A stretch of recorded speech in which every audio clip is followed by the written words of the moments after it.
Assalamualaikum warahmatullahi wabarakatuh. Selamat pagi kawan-kawan semua. Nah, seperti biasa, hari ini saya berada di kolam dan mungkin bisa dibilang konten saya hanya seputar berputar-putar di kolam ya bosku. Nah, ini sedikit berbagi cerita hari ini ya kawan-kawan tentang budidaya ikan nila ya bos.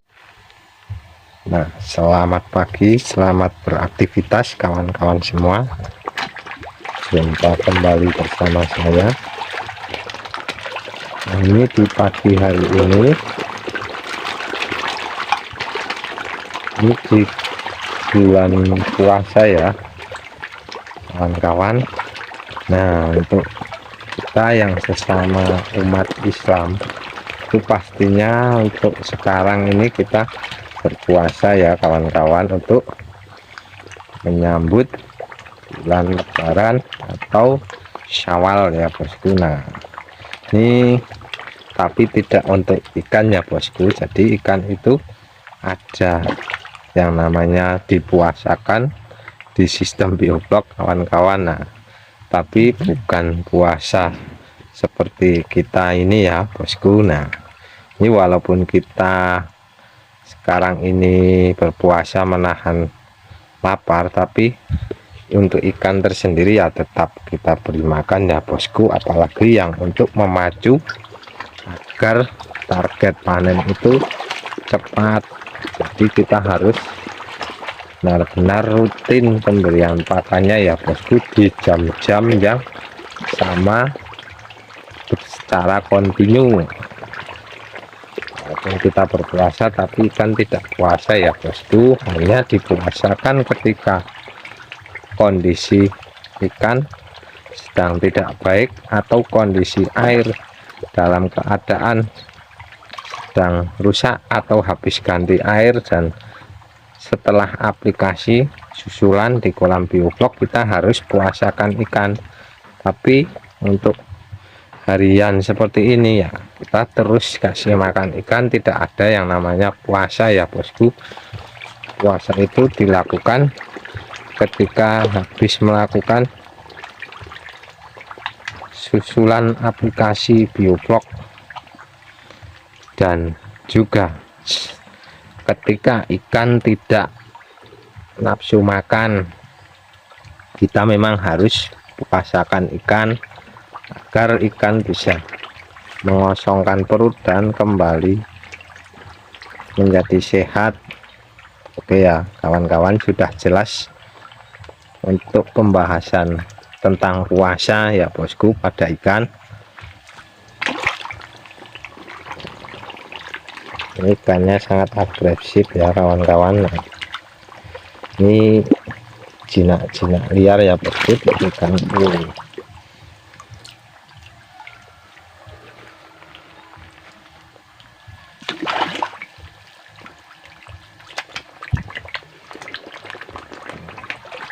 Ini memang bisa kita lihat hasil ikan nila bisa seperti ikan lele ya, rakus sekali ya kawan. Nah, itu apa penyebabnya? Biasanya kita hanya bisa melihat ikan nafsu makannya seperti itu hanya ada di kolam yang sistem modern ya, bukan sistem tradisional ya bosku. Biasanya itu kita jumpai di kolam bioblok seperti ini, kolam sistem ras dan menggunakan kincir air. Tapi jika di air tenang itu nafsu makan yang tinggi seperti itu bisa kita lihat ketika setelah ganti air ya bosku. Tapi setelah beberapa minggu biasanya nafsu ikan akan selalu berkurang dan berkurang, dikarenakan biasanya sumber oksigen terlarut dalam kolam itu semakin menipis dan air cenderung semakin kental atau menumpuknya amonia di dasar kolam. Nah, itu yang sering kita jumpai ya kawan. Kenapa di sistem secara modern itu masih dibilang sistem pemborosan? Nah, itu dikarenakan seperti ini ya kawan. Kenapa di sistem bioflok dan sistem ras itu ikan akan cenderung lebih cepat panen? Ya, ini bisa dilihat salah satu ciri-ciri atau perbedaan dari sistem air tenang ya bosku, seperti ini. Nafsu makan ikan saja bisa seperti ikan lele ya.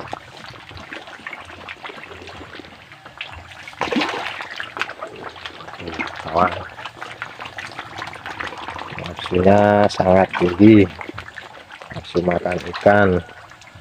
Nah, tentunya ketika ikan makannya itu porsinya full, kan secara logika ikan itu akan cepat pertumbuhannya ya kawan-kawan. Nah, kenapa di sekarang ini ikan nila itu banyak menggemari sistem bioflok dan sistem ras? Ini dia perbedaannya di nafsu makan dan tingkat efisien ikan untuk panen itu lebih cepat dibandingkan sistem tradisional.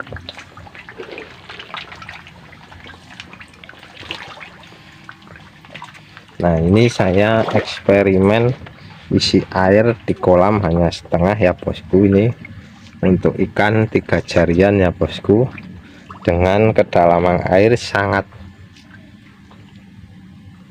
sedikit sekali ya bosku. Ini sangat cetek, kalau orang Jawa bilang sangat dangkal. Nah, ini nafsu makannya bisa dilihat kurang agresif ya dibandingkan dengan sistem bioflok. Ini perbedaan nyata ya kawan-kawan, tidak dapat kita pungkiri. Memang untuk nafsu makan ikan itu di kolam air tenang dengan yang menggunakan sistem modern terkini itu sangat jauh berbeda. Walaupun air terlihat sangat keruh, tapi nafsu makan tetap oke. Ini juga salah satu alasan kenapa saya memilih sistem bioflok kawan-kawan. Nah, mari teman-teman kita coba kasih makan ke kolam pemijahan ya kawan-kawan.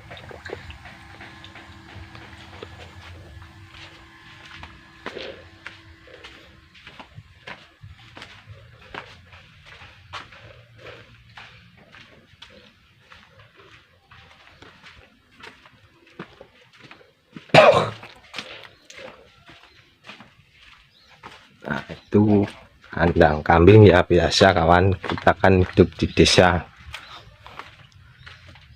Ini untuk bibit ikan ya bosku. Nah, ini bibit ikan dari pertama kali dimutahkan oleh indukan dan saya ambil, itu sama sekali tidak makan pakan seperti cacing sutra ataupun casut yang bisa dibilang kutu air. Dan casut ya, cacing sutra tersebut tidak sama sekali. Ini dari kecil saya beri pelet, hanya menyesuaikan ukuran dari yang terkecil sampai yang terbesar. Nah, ini dia kriteria atau perbedaan dari bibit nila memang. Nah, ini cara dia memakan pelet ya, sangat berbeda dengan ikan-ikan jenis lainnya bosku. Ini hampir mirip dengan ikan sungai seperti ikan tawes atau ikan wader. Itu kan cara makannya seperti ini ya bosku, dengan cara apa ya, ini menitil. Nah, ini bahasa Jawanya, bahasa Indonesianya apa ya, dengan cara makan cemil-cemil. Nah, cemilan ya bosku, itu lama-lama juga akan habis sendiri peletnya. Ini kemudahan jika melakukan pembibitan ikan nila, berbeda dengan lele atau gurame yang memang ketika masih umur 5 hari ke atas dia memang harus diberikan cacing sutra atau kutu air. Ya, untuk teman-teman semua itu semua terserah kawan-kawan yang ingin mencoba pembibitan, pilihlah yang sesuai kemampuan kawan-kawan dan juga tentunya yang sreg di hati mau melakukan pembibitan ikan air tawar apa ya kawan-kawan. Nah, di sebelah sana itu indukannya memang saya pindah ke waring seperti ini ya bosku. Sebenarnya saya punya waring ini sudah lama ya bosku, tidak terpakai. Nah, ini kemudian saya pisah ke sini jika nanti ada pembeli yang membutuhkan ukuran sesuai ini. Nah, nanti kan tinggal kita angkat waring karambanya, kita sortir bibitnya, kita jual. Nah, di sebelah sana indukan nanti jika sudah mulai bertelur kembali, nanti akan saya pisahkan anakannya atau burayanya.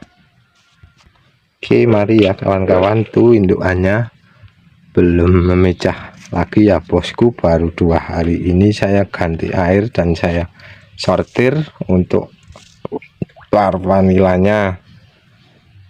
Ini mungkin kemungkinan 3 minggu sampai 1 bulan ke depan itu juga akan mulai bertelur kembali ya bosku. Ini ukuran ikan 7 on lebih ya kawan-kawan, saya tidak menimbang lagi, sudah lama. Ini hanya dengan modal 14 ekor saya sudah panen larva itu sudah sekian ribu, sampai saya juga lupa menghitungnya ya kawan-kawan. Nah, ya kawan-kawan, terima kasih jika teman-teman mau menonton video dari saya. Nah, jika video kali ini tidak begitu menarik atau pengambilan gambar itu kurang optimal, saya minta maaf ya kawan-kawan, karena memang saya itu selalu ngevlog sendiri, tidak ada yang membantu dan mengedit ya kawan-kawan. Jadi ala kadarnya ya bosku. Niat saya hanya ingin berbagi cerita tentang seputaran budidaya ikan air tawar. Semoga menjadi motivasi buat kawan-kawan semua untuk tetap berkarya dan selalu berusaha dan belajar. Oke, wassalamualaikum warahmatullahi wabarakatuh. Salam budidaya.